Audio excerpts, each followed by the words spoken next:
Why, hello there, a knife stare here. I do hope this video finds you well, and today I'm bringing you a review of this budget knife, the Buck Hiline.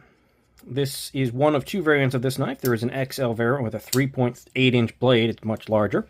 This is the basic, smaller variant. Before we go any further, I'd like to say consider liking and subscribing. It will help the channel, and I greatly appreciate it.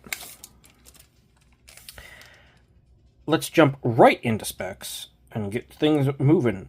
We have, what is that, about 3¼ inches of blade.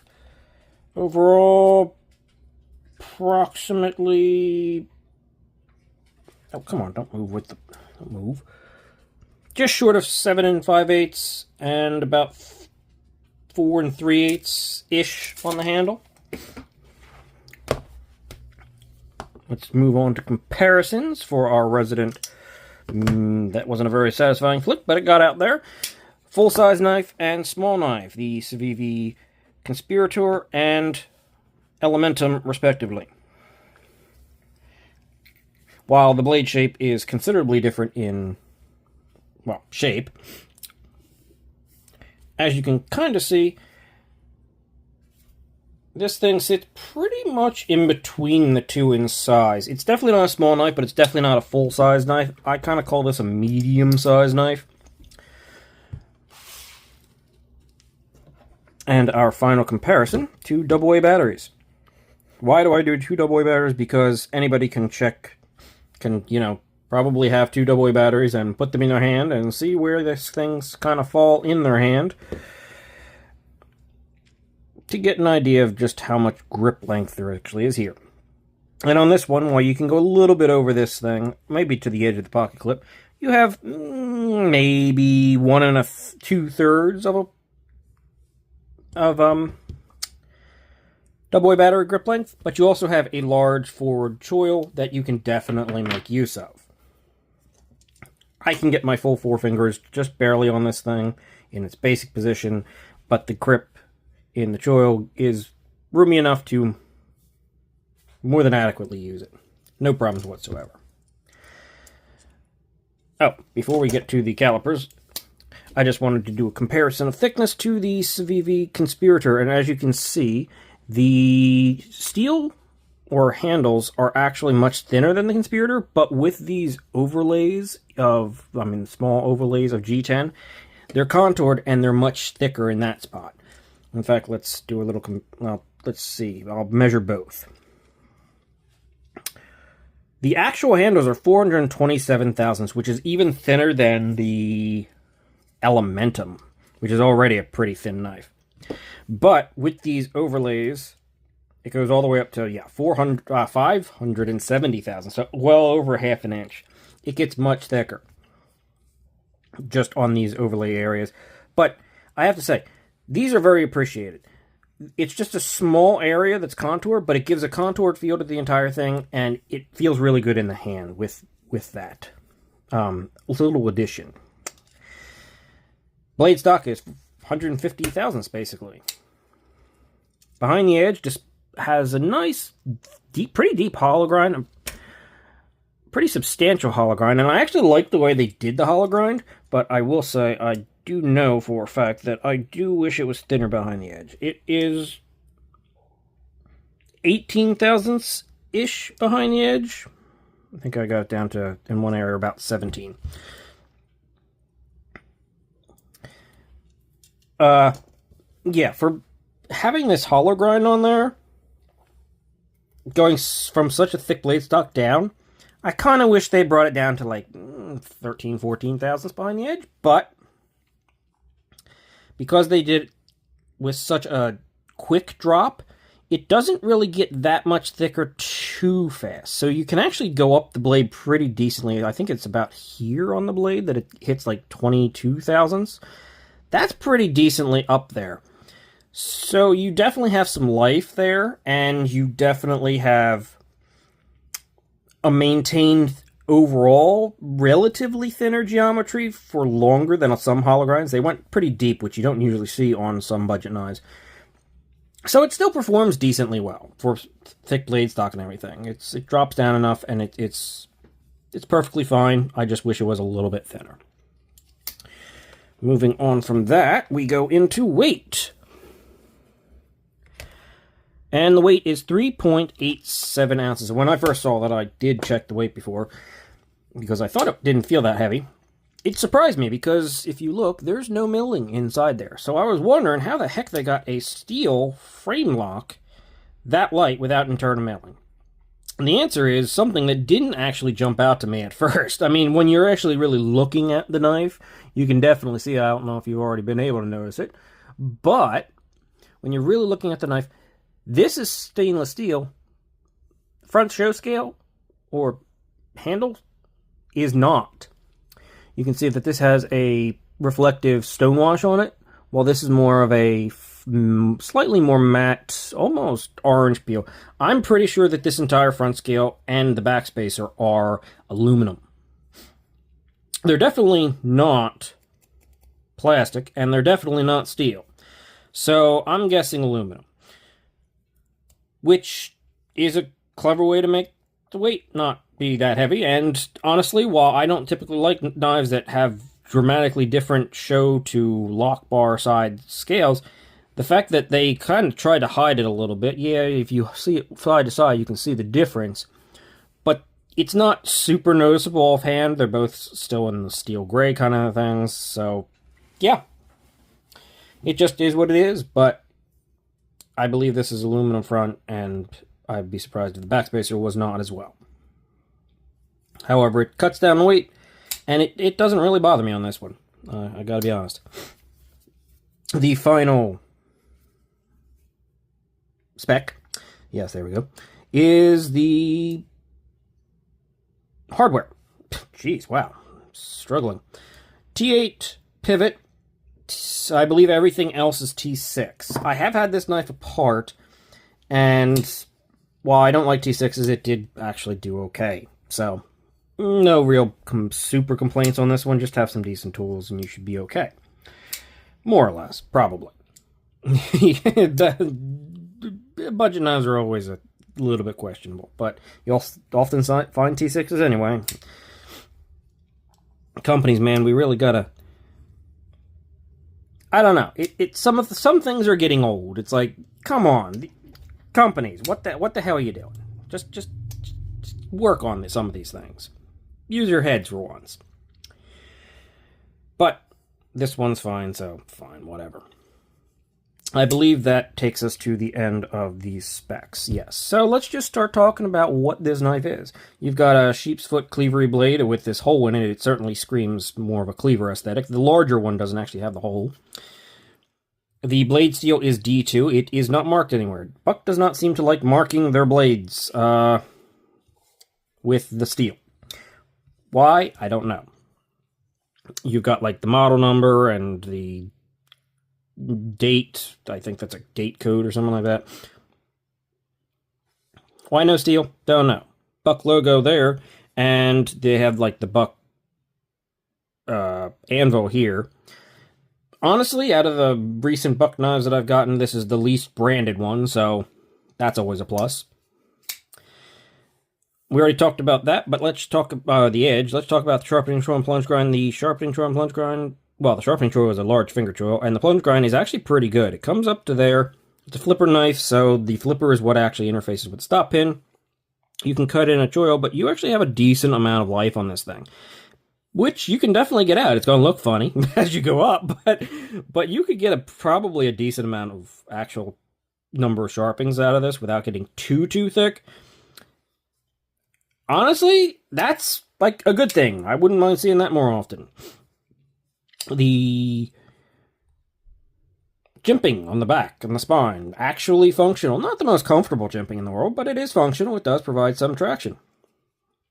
Good tip access, of course, especially considering it sort of widens up as the blade goes out, which causes the edge to be, canted towards whatever you're cutting, which is the way I like it. It traps material better, and it usually just gives better tip access and all the... It's usually more functional and utilitarian as far as the way you want your blade. Cant forward with decent tip access. It just makes for an overall usually better knife and in its functions. In the pivot, there is bearings, caged in, I think, brass or something like that. This is a good time. You'll see it probably pop up on screen right about now. That when I took it apart and cleaned it, I found that there were some major scores along the pivot track. It's not the smoothest thing, and if you take a look, it doesn't seem to want to like initially drop, and you can feel it right here and like when it clicks in. But once you're past that point, it's a pretty decent shake shot. It's not that bad. It's reasonably smooth. It's bumpy, but it still moves decently fine. So it's all right for a budget knife. Though the scores in there, as you've already seen, as I have pictures of them, definitely not something you want to see. They might have over tightened the pivot at some point or something like that. It's unfortunate, but it is in there. There's also the Buck logo on the pivot, I guess, which, honestly, they could have just put it there and left it alone. It would have been fine, but everybody likes overbranding things. The actual detent ball and detent, like, strength of the knife is kind of a medium. It's not too light. You're not flicking it out, but it's not super heavy. There's, of course, no lock bar insert. Doesn't need that because it's a steel lock bar. The lock bar over travel is this overlay right here. It is, well, this knife is weird. It was centered. It's still very close to centered. But as I've flicked it more and more, it's actually traveled this way a little tiny bit. Like, it was sitting here when I first reset and got everything back in line, and it's moved slightly over this way, and it's developed a tiny bit of play. Now, I think that might have something to do with the scores and, like, the way it all sits together when it's open, and maybe the lock bar itself wiggling a little bit. It's very, very minimal. It's pretty much solid, but while it's still very, very close to centered, I think it's actually moved just a tiny bit towards the clip, which is very odd. The pivot has not come out. Without a doubt, I've checked it.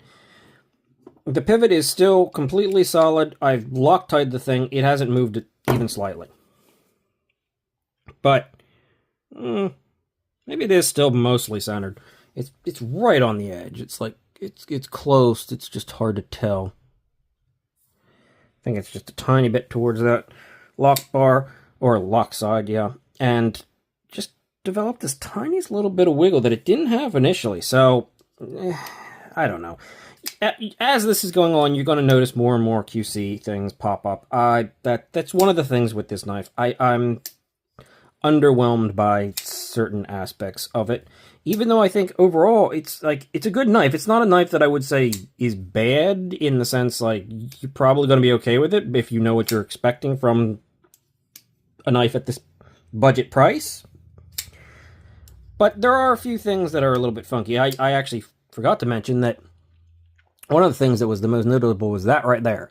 As you can see, it came with a nice score into the blade along with the scores into the pivot, which on a D2 blade is definitely not ideal. It's going to open it up. I can get it with my nail. It's going to open it up to rusting even faster. Fortunately, it's not B-Blast. It probably would have come rusted. But there are just little things here that I fit and finish-wise, I'm a little bit underwhelmed by and kind of thinking should be better. Especially because the design overall is solid. This little, as I already said, this little bit of contouring here does wonders. It makes it super comfortable. It's actually very comfortable in the hand. Even with the clip down here in this kind of weird position, very comfortable. It fits. It works. The clip itself is, and it's pretty neutral, but the clip itself, continuous rise. It's a little bit low. Like, there's not a ton of room here. It's a bit tight, but good flex. It's deep carry. I mean, it sits... Let's close this before I do something. It sits pretty darn deep in the pocket. The one thing I do think is getting it in and out of the pocket. It's not hard in any way, but the G10 is slick. You kind of think that you want to maybe use the lanyard hole if you not have a lanyard in it, but because it sits lower than the actual G10, you can't really get a very good grip, or at least not a consistent one from here. You sort of got to go down here, and it's not bad in and out of the pocket. It's not amazing because it is a little bit, low. The actual clip sits down recessed underneath those scales, so you got not a ton of room under there, but as long as you're not dealing with super thick pants, it should probably get down to about here pretty reasonably, which is medium depth. Already mentioned the backspacer and the lanyard tube. For those who care about the lanyard, and the backspacer is just, it's a backspacer. Another fit and finish thing, though, I will say, is the backspacer is not fit up very well. You can really see that it does not. It sticks out on both sides, but not quite evenly, and there's just some little fitment kind of things that just kind of look a bit weird, which can definitely be the transition between, technically 2 different materials, but 3 different pieces of material. I don't know. Overall, it's a solid knife that's a decent budget knife, right? There's nothing that I'm going to say, there's a lot of good here. But how do I want to put it? There is some flubs and some QC issues that are definitely prevalent here. And the problem that I have is, I think, that its competitors in the same price point. This is not a USA-made buck. This is a Buck Knives coming out of China. Okay, so we have tons of other budget knives coming out of China. And its direct competitors at this price point, there are too many other companies that are just doing much better. I just did a review on the Angry Owl here from Best Tech, or Best Techman. This is basically the same price knife when these things are both at full price. And this is dramatically better. This isn't like, oh my god, it's terrible, oh my god, it's a gas station knife that's way overpriced. No. It's just for what we get nowadays at this price, you can find things that are going to kick the crap out of it. And I think that's one of the reasons why it's a little hesitation of saying, is it amazing? No. Is it a fine knife? Is it a knife that I actually kind of like? Yeah, I like the design. I like what they're doing here. I just think that there's no reason for it to not be better, if that makes sense. You just have too much in this territory that's strictly beating it from other companies. Kaiser, Bestech, Civivi. The fit and finish is more consistent, and just overall the finish and execution just feels better. It just doesn't have these weird little things that this thing seems to have. I've never seen a score like that, but even if that happens, I assure you it's probably happening on fewer from those companies. And, I don't know why it's slightly moving this way in developing play when the pivot is not loosening, but it just means everything's not as tight in the tolerances and precisely executed, which is unfortunate. Because it could be a really good knife, and it's a solid knife. It's not one that I'm going to say is not recommendable for $40, but it can be beaten. Or, $40, $50, whatever this thing is standard. I think it's about $45 right now. Most of the time, I got this one on sale for $30, so that's definitely a good thing. But I think it's simply not holding up to its competitors, and that seems to be what I've noticed. I have gotten 3 Buck knives recently, and Like this one. I raved about this one. This one's really good, the Exert. I just did the summary for this one. I did the review before. You can check those out if you'd like. This is great. It's got similar QC level to this. Maybe slightly better. Maybe just this one is slightly better. Maybe there are some worse ones out there. But at the most, this is also a $27 knife. And, I mean, I got it, I think, for $22. Whereas this tends to be closer to the $50 mark consistently. But it doesn't feel like it's any better of a knife. Or much better of a knife. Maybe $35 would be a more appropriate price tag, right? It's just not quite hitting its competitors. Oh, and the final thing, lock bar access. Lock bar access is actually pretty good. You can definitely get it from the side. It's pretty easy. I have a tendency to swing it shut down to my nail and then do that. That seems to be the way it wants to go because it doesn't want to move. So you just got to give it a little bit of shake and pop it down. Though that may vary on yours if you should check it out because of the scoring and stuff in the pivot on mine. I don't think this is going to hold up if it's already starting to move away the way it is, but I can't also say that it's not. No, that is pretty centered. It just looks a little bit off, I think, just because of the materials. But it's not bad. It's reasonably, relatively recommendable, and which, I mean, for a buck budget knife, that's always a good thing. But like a lot of the rest of the buck line, it just feels like it's shooting lower than its competitors. Not all of it, like I said, this one's pretty great, but it just feels like you're getting a little bit less for your money. That doesn't make it bad, it just is what it is. So, I will link this down below if you want to check it out. I will honestly just end things here. I'm done. I think we're done, so I'm going to say review over. Thanks for watching. Once again, consider liking and subscribing. Hopefully I'll be bringing you more, and hopefully you continue having a good day. Or start, whatever. Either way, see you later. I'm out.